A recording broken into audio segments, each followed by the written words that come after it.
Well, thank you so much for staying tuned to the front burners. This is a time where we get to do some policy analysis. So the President of Nigeria has said that his administration remains committed to improving the digital economy in Nigeria and enhancing how much of job creation that can bring to Nigerians. And this he said when he received the participants of the Senior Executive Course 46 National Institute for Policy and Strategic Studies, NIPSS, and they presented him with a report. So while receiving a report titled Digital Economy, Youth Empowerment and Sustainable Job Creation in Nigeria, Issues, Challenges and Opportunities, that was presented by the participants of this Senior Executive Course 46 of NIPSS. So he is committed to prioritize the development of the digital economy to enhance youth empowerment and job creation. Now, to talk about this today, we have a guest, Muktar Mohammed, who's an international finance and economic analyst. He's also the CEO of Eichie Investment Limited. Good morning, Muktar Mohammed. Thank you for joining Front Burners today. Thank you for having me here, Front Burners today. Good morning.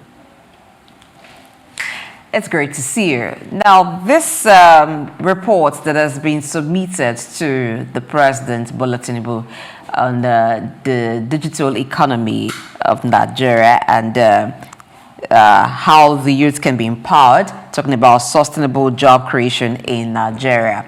It's one report that buttresses the point that a lot can be done in Nigeria's digital economy, and that seems to be one thing that should start from the government with e-governance. I mean, it's a good thing. I'm not surprised that the president is saying that, again, the world has gone digital. We're trying to catch up, but it's not too late to join, and the youth are always they are the ones that lead that way in terms of digital economy. And again, digital economy has become the norms now. It's one of the largest job creation industry in the world, and also Nigeria cannot be left out. And the good thing is that we have a good minister. The Minister for Digital Economy, Bola Ahmed, has been doing very, very well in that regard. So it's good that the president is now adding his voice to it, giving it the necessary backing to make it a policy statement for Nigeria. So for me, I think it's expected. Digital economy is all about the youth. And you know that if you look at the demography of Nigerian population, it's largely driven by youth. So it's a good place to start. But again, there's a lot of challenges that come with digital economy, which has to do with infrastructures and other security challenges that comes with that. That is where the government needs to begin to see how they can match their words with actions. Okay, Muktar, good to see you this morning. Looking through the report that this senior executive had done, and presented to the president, and we're told that they used the quintuple helix model, which seems to synergize industry, educational institutions, government, civil society group to drive the process of growth. How feasible do you think this can be?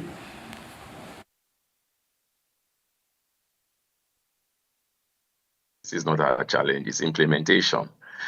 We've seen this robust digital economy framework. It's all encompassing. It seems to involve everybody. Everybody needs to be part of it. And like I said, the world has gone global. Everybody needs to be part of the digital economy. I was listening to some of you before I came on air on your station. You were running something on AI, which is part of the digital economy. So definitely, I think it's very good that we are trying to encompass everybody. We are not looking at a particular sector, but now how do we drive it? What is the roadmap? That is where I think we'll have the challenge. It's not you don't have the document. You're talking of starting from the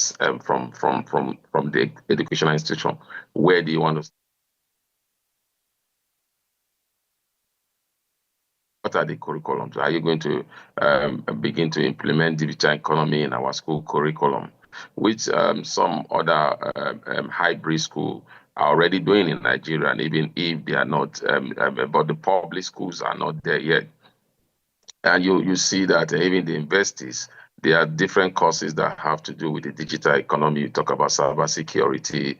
You talk about before it used to just be computer science, but we are now having different and we are now going to a process whereby we begin to have AI specialization in particular course like what I saw in your intro about AI in the health sector, AI in the educational sector, AI in the aviation sector, AI in construction, so AI in pharmaceutical, AI in medicine. So these are part of what the digital economy is all about.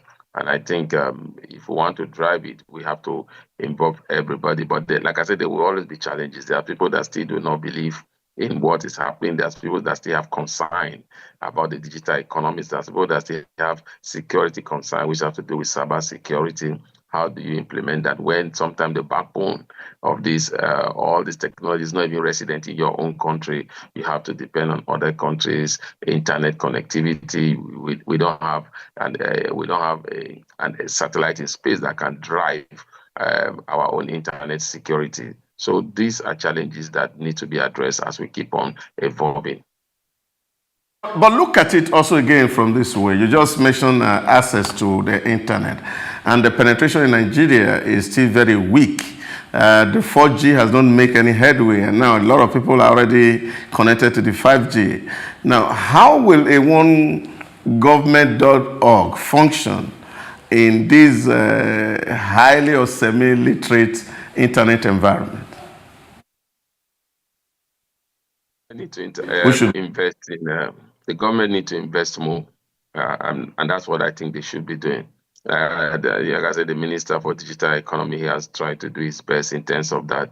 I've seen that in what he has been doing, trying to build internet app all over Nigeria. So I think it's still something that is, for me, it's work in progress, and we'll definitely get there. Building internet infrastructures are not overnight projects. They have to be done, and then it's capital intensive also. Okay, thank you very much, Mr. Muktar. You've been doing this for quite a long time, and since you are in the financial and the economic space, and including tech as well, when it comes to technology, this level of infrastructure that is lacking, and even though we know that fintech, has actually made its inroads into the suburbs of Nigeria and the Nigerian society, yet we are not there yet. So could you please just itemize the roles you expect government to play, the stakeholders and the private sector to play, that they will play, and also Nigerians themselves would play? That's about 3 layers of this sets, what we are going to play to make sure that this becomes a reality. What are the roles of government? Government, like I said, is to create the enabling environment, to come up with policies, to come up with infrastructure. Again, when we talk about infrastructure these days in Nigeria, government seems to want to be the jack of all trade, being participating in all infrastructural development. I think that's where I like what you mentioned. The private sector will gonna come in now, and the private sector will come in there and partner in government with building infrastructures. Government globally do not have the resources to build the kind of infrastructures that their citizens need, so they are partnering with the private sector. So I think that is where I think the government and the private sector will need to come. As long as government is coming out with those policies, government will also need to build partnership with the private sector. Then you talk about the citizens themselves, Nigerians themselves. We need to be enlightened, we need to be educated, we need to know what is there for us, because in every policy globally, it has to be telling the people what is there for them, because when the people know what is there for them, they key into it. So we need to let people know what is there for them in their business, what is there for them in terms of education, what is there for them in terms of health, what is there to them, and at the end of the day, what value does that add? And when you talk about value driven, it comes boiling down to how much is this come into their pocket and how much go out of their pocket. And how does this enhance it? How does this improve it? Or how does this reduce it? So those are part of what you need to let the people. So the three layer that you have just said, government infrastructure, government policy, private sector partnership with government to build good policies and good infrastructure that would stand the test of time. Then you go further, and then you begin to look at the people. But the people is more how educated they are to take advantage of it. You need to educate them and let them know what value they will get there, and like I said, how will that translate to naira and kobo in their pockets. When we talk about infrastructure, it sounds quite general. Now, within this category of where we are heading as a government and as a people, can we be more specific about the word infrastructure and the peculiarities that those infrastructure would demand for us to really make the required impact? To begin to not just join the jamboree. You know, Nigeria has satellite launch before, but I don't know what has happened to NECOSIDE 1, NECOSIDE 2. We need to begin to think about that. Just over the week, we'll be hearing how the Chinese company have launched, the Chinese government have launched their own satellite to cover about 30 countries and to compete with Starlink, which is owned by Elon Musk in the United States. So those are the type of infrastructure we are talking about. We need to look at backbone. We need to look at putting more optical fiber cable, C connection through fiber cable. Those are part of what we need to work on. And that is not cheap. And as it stands today, most of our telecom company outside of one of them that have been able to build that kind of strong infrastructure, fiber internet through the waterways, 90% of them are still struggling. So we need to encourage them, give them the right policies, and then begin to attract also ordinary Nigerians to want to be part of it, especially Nigerian companies. You want to build those backbone, so that it is not when I'm doing business I have a backbone or I have a cyber failure. I'm calling the United States. I'm calling China. There should be a backbone that is residented here, whereby it's built for us, that we are able to have control over it, not the kind of backbone that we have no control over. Talking about infrastructure, part of the 8-point recommendation by the senior executive who had participated in the Course 46 was that the president should encourage states to waive the right-of-way fees for telecom infrastructure. Do you agree with that? In what way would that help infrastructure? You see, that's why I talk about policies. Sometimes you see the federal government has a different policy, the state has a different policy. They've not been synergy. I mean, if you do that, again, you see that costs will definitely come down. And that also will encourage investment in infrastructures. But what we've seen is that the government, when the federal government is thinking of when the federal government is thinking of inclusion, is thinking of connecting the rural area. The state government is thinking of revenue. So they are also, you see, that's mean they are not on the same lane. And again, you must not forget that some of these telecom companies still also provide power for themselves, whether through solar means or whether through diesels and other base stations. So, but the state governors are not looking at that. They are just looking at how much this is the business that we have now in this state, because a lot of governors are not innovative. So they're just looking for where to get revenue to be able to whether to pay salaries or just to run their own affairs. So they definitely see a small business that has come there, because they feel that this telecom company most of the state, the telecom company seems to be the largest investment company they have in their state. So they go after them, either in taxes, either in, like you talk, right away, which has been a big challenge. But I think that is why the synergy, like I said, the synergy is going to be an all-compensing synergy. I expect the minister to begin to liaise with state governments and the commissioners that are involved. And fortunately for us, or will I say luckily for most states now have commissioners that are in terms of digital economy like that. So it could be easy over time, but they have to open that line of communication and let them know the benefit that will bring into their state's economy and the benefit that it will bring to Nigeria as a country, and the kind of global significance that will be when you open up your the place the development in the area of digital economy. So part of that recommendation was also for the president to expedite the implementation of the National Digital Economy and Digital Governance Bill 2024. Now that bill part of the objective of the bill is to mandate public institutions to transform to using digital processes and carrying out their duties. And the aim of the bill is to ensure that there is improvement in the certainty of digital transactions, digital service delivery in Nigeria, and also to encourage fairness in competition in the digital economy in Nigeria. But if we look at the movement of public institutions to digital governance, which I believe the e-governance platform, the egov.ng, is for, when we now look at certainty of digital transactions and certainty of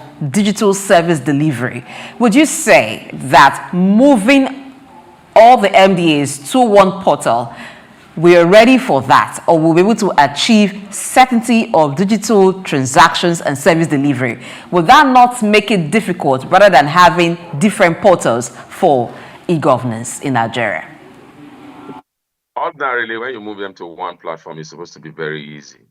But again, if you listen to what the president said that he's going to hand it over to the secretary of the secretaries to the federation. So once you start seeing policy moves like that, then you begin to talk about the administrative bottlenecks. If there's any technology that is new, will have to pass through its challenges. We what's called the teething process. So what I think they should do initially is to have a phased process. Not just bring all the agency, ministry, parastate or under the digital. You need to come up face by face. And also in doing that, also you need to also begin to train those staffs in those places. Most of them, they don't have idea of what digital economy is all about, what you are trying to implement. So they see it like coming to infringe on their productivity level. So you need to enlighten them in those places to know what it is, what they cost it, what are the benefits, and I think those are the kind of enlightenment. And you know that when you go to the digital economy again, you are going to reduce corruption. That's one thing nobody's talking about, and that is one area that you know has become a monster in Nigeria. So everybody will fight that because again, digital transaction, digital economy, digitalization of every process makes it open, and sometimes when that can easily be able to deal with all sectors of insecurity, can also be able to deal with corruption, which has become like a standard of living in the way of life in the civil service. So definitely you should know that they will fight it because they are not just fighting it because of the technology, they are fighting it because of what it's going to take off them. And so you need to also, as a government, be able to come up with your principle, with your roadmap, and be able to have some time to be firm in what you have decided to do. But I think it should be starting with some parastatals, just like starting with some parastatals before you move to the other parastatals, just like what we did when we were trying to move to cashless. We didn't just say all state, all bank, all federation go into cashless. It was a facial process, face by face. I think that is what they should do rather than just taking everybody down there. Recently, we saw the U.S. policy on AI, especially when J.D. Vance spoke at the Europe Summit on safety of AI adoption. And they met in a position that American is not really too concerned about safety. They are concerned more about the opportunity that AI presents. Do you think that we should tread with caution towards safety or embracing the opportunity? What's your view? I think we should use a twin tower. We should think of safety, we should think of opportunity, but let's look at the opportunity first. And then once you get to those opportunities, you begin to deal with the safety area of it. We're already there, so we can't run away from it. So we need to just make sure that we are looking at those safety concerns and be able to deal with it. And the good thing is about it's a global safety concern. So definitely there will be a global solution. It's how keen into this global solution. And that's for me is the in. So rather than not just saying, oh, we are not involved in it, we are not interested. I think we should more or less look at the opportunity first, because if you put the safety concern in front of you, you won't go further. You want to do anything. So definitely let's look at the opportunities that are out there, and then we begin to deal with the safety issue. Like I said, safety is not even going to be a national problem; it's going to be a global problem. So for me, that is fantastic. Thank you so much, Muktar Mohammed, international finance and economic expert, and also CEO Finance with Muktar. We understand that you have another engagement to attend to. Yes, thank you. Some other day I will be here for a long time. Thank you for having me. All right, we hope to have Muktar Mohammed another time when we can have a very lengthy conversation with him around these areas and other matters related to finance. Now, this recommendation by the senior executive 46 participants is a lot. Now, there are aspects of it where they also where they advocated for the digital economy and digital governance bill 2024, which I was talking about, that they've asked that the president should expedite the passage of that and the implementation, of course. So it's an aspect of that bill that talks about export-oriented digital services. Now, I don't know what is on the ground to ensure that those who are in the tech sector in Nigeria are able to begin to have export services of what they do. Well, there are two sides to that conversation, and which for me the most fundamental is the governance side of it, because principally there are no laws and regulations that governs the digital space at the moment, and that really portends challenges, especially in the area of arbitration.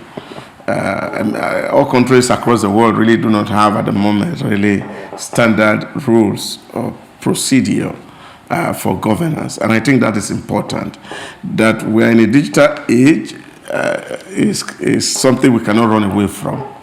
But how are we going to govern that space to ensure that rights are not violated, that when rights are violated, that of course people have right of redress. You have to also talk about places of origination. You see, if for example I live in the UK and I write something defamatory against somebody who is in Nigeria, where would the arbitration side be? Will it be run based on the law in the UK or is the US, or is it going to be run based on the laws that are in Nigeria? These are all issues we must, of course, talk about. Now, we also understand, and I think Sheyi said that very, very copiously yesterday, storage facilities. We don't have enough storage. $500,000 for one server. And what that means also is how will a full adoption, for example, of a digital governance affect or infringe on the sovereignty of the nation is also something that we have to also consider, because if somebody who is not your national now has control over strategic information about you, it becomes a problem. Remember some years ago when, of course, some hackers got in and they locked up the pipes in the US, and the US government had to pay ransom to hackers. The United States. Yes. To be able the to giant of tech.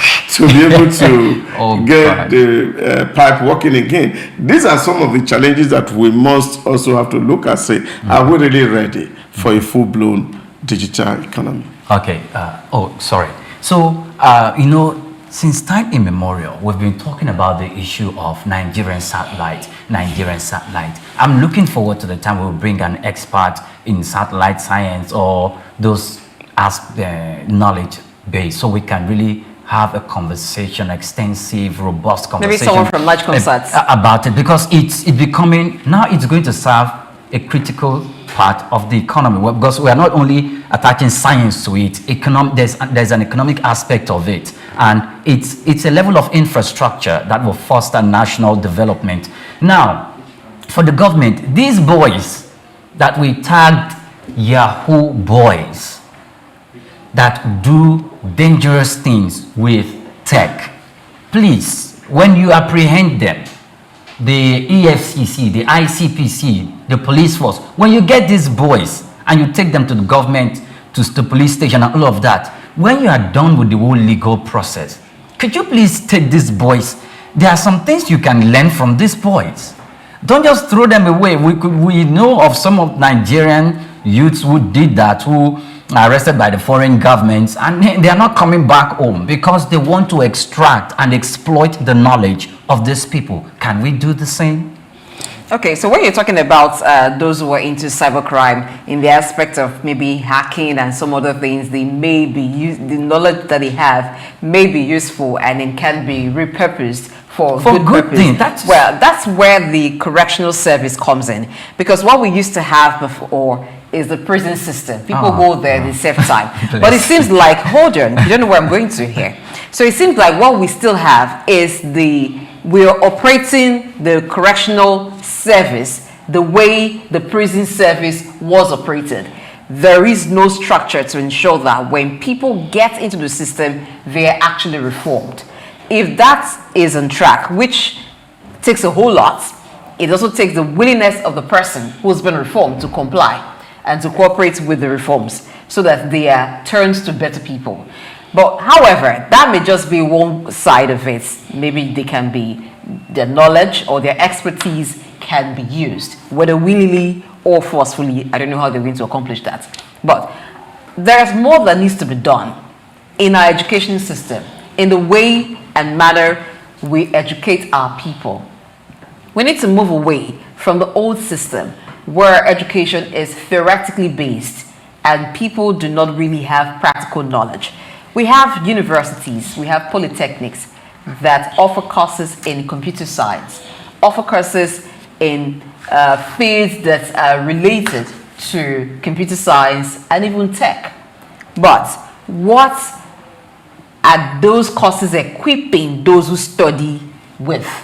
What skills are they being equipped with? Because if we're talking about export-oriented digital services, then we must be top, or at least be playing at a field where we're among the top players. If you need to export technology or any digital service, it must be something that is relevant to the countries where you're exporting them to. You can't be totally reliant on artificial intelligence created by other countries. You can't be totally reliant on digital products created by others and then you want to export. So you must have an advantage that others do not have, and you must have something that people will be willing to pay for. So we need to do a lot in terms of research. Our educational system should be one that rightly positions Nigerians who operate in the digital economy at an advantage, not that they are playing catch-up. Because by the time you're playing catch-up, you're the one who needs products that have been developed, and then you're not offering an advantage. We also need to invest in the infrastructure, because infrastructure is basic. Now, when Sheyi said $500,000 for one server, it sounds like a very big amount. But if the government is willing, there can be public-private partnership. There can be investors who would come into this and say, this is the part that we're playing for you to be able to have these assets, for you to be able to have this infrastructure. And this is how we come in. Because now we're talking about economy. So what is going to be the financial gain of any company that is investing in that? Look at how much Elon Musk was offering to buy OpenAI. That's billions of dollars, because he knows what he's going to do with it and economic advantage that is going to be to him. So if we see the economic opportunities herein, I believe that being able to bring in investors who will provide the infrastructure and all that we need to harness the potential in Nigeria's digital economy would be there. I like when Nigerians talk so well about investor. Yes. Investors are not Father Christmas. Yes. Investors are people who are looking for opportunity to make more money. True. Now, the question we have to ask ourselves is that are the opportunities for making that money here is a challenge. We're talking about in 2025. This is February ending. Internet access in Nigeria is still less than 60%. So, we may be 200 million plus people. But the people who are actually having access to internet, they are like half of the population. So the market does not seem very lucrative as it should be. That's one part. Number two, we have not created the right ecosystem for what I'll call this digital economy transition. We've spoken too much about energy transition. And I think we also must be harping on the digital economy transition. For some of you who would have grown up or know that in the early 70s, early 80s, Early 70s, I wasn't born. okay, good. He's talking to the generality. He was looking at me, so I had to. He's talking to the members of the audience. You'll find that almost every secondary school, even in Nigeria, mathematics, chemistry, physics, additional mathematics were taught by Indians. Indians. Almost everywhere in this country. They were imported in large scale. And in 2025, we are just talking about STEM in Nigeria. The Minister of Education visited King's College, just as our backyard, last week, and saw the state of their biology laboratory, the chemistry laboratory, the physics laboratory, and he said, this is not what people who were expected to build satellites should study. So I think the problem with us, because you ask what has happened to Nigeria Satcom 1 and 2, is the fact that people like white elephant projects, and you give those guys big money, so much can come from it. Not really the value that such services is going to deliver to the environment. So this is the trouble here. We are not strategic about the things that we do. So if you are looking or building a future of 50 years from today, I'm not sure that there's any place where we have sat down as a country to even sit down and said, okay, let us write a program for Nigeria of our dream in 50 years. I know Lagos has done theirs. And somehow you find that every successive government has a task that is allocated to it in that 50 years to be done. It just seems like Lagos is a country, but it's located within Nigeria. Within the country. Because of the way Lagos State functions. Yeah. Because of the planning, the strategy, and you actually see the implementation of all of this coming together. So you see that there are segments that are being developed and they are interconnected. But the wonder is, as a nation, can we not even adopt? I don't want to say, I don't want to just give all the credit to Lagos that way. I can give the credit to Lagos that way if... No. I know. You won't allow me finish my Sorry. It is not even an issue of credit, but it's an issue of having forward thinkers. Yes. What I'm actually talking about is that I just use Lagos as an example. because they have a 25-year plan that Lagos is running and saying, in the next 25 years, this is where we are going to be. In the next 50 years, this is where we are going to be. And they put this plan together and they are refining it and they are retweaking it. And every successive regime has a particular thing they need to do. That's for continuity. example, you see, when Fashola came, he was to clean Lagos. It was clear. And so you can see all the effort to cleaning Lagos under the bridge everywhere, decorating and beautifying it. Ambode was to build on that. And of course, Sanwo-Olu is building on that. And the next government is going to build on that. What if it's from another political party? What if it's from another political party? Is he going to tell that line? And this is where, for me, I was in Rwanda last year, and it was toward the election in May, and I was asking somebody, why will Rwanda keep voting for one man? And the man asked me, why won't they continue to vote for him as long as he's doing what is right? So let's even take away what the opposition will do. And I think that is what we need to do at the center, to first of all have a master plan for a country, to say this is where we are heading. And therefore, all the policies of government are tied into this master plan.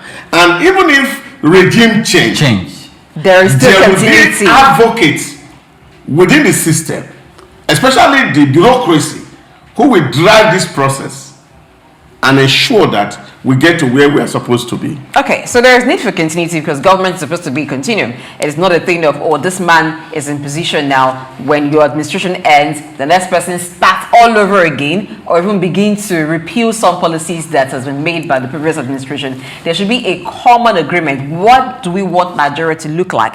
What do we want the Nigerian economy to be like? And there are set out plan, clear-cut plans that everybody does his bit, and it moves till we get to where we want to. That's the only way to go about it. But approaching it randomly, let's do this first, let's do that first, and at the end of the day, there is no interconnectivity between all we're doing. It leads us nowhere. We'll just get haphazard success. We'll get success in this area, but in the other part, the fundamental things are basically lacking.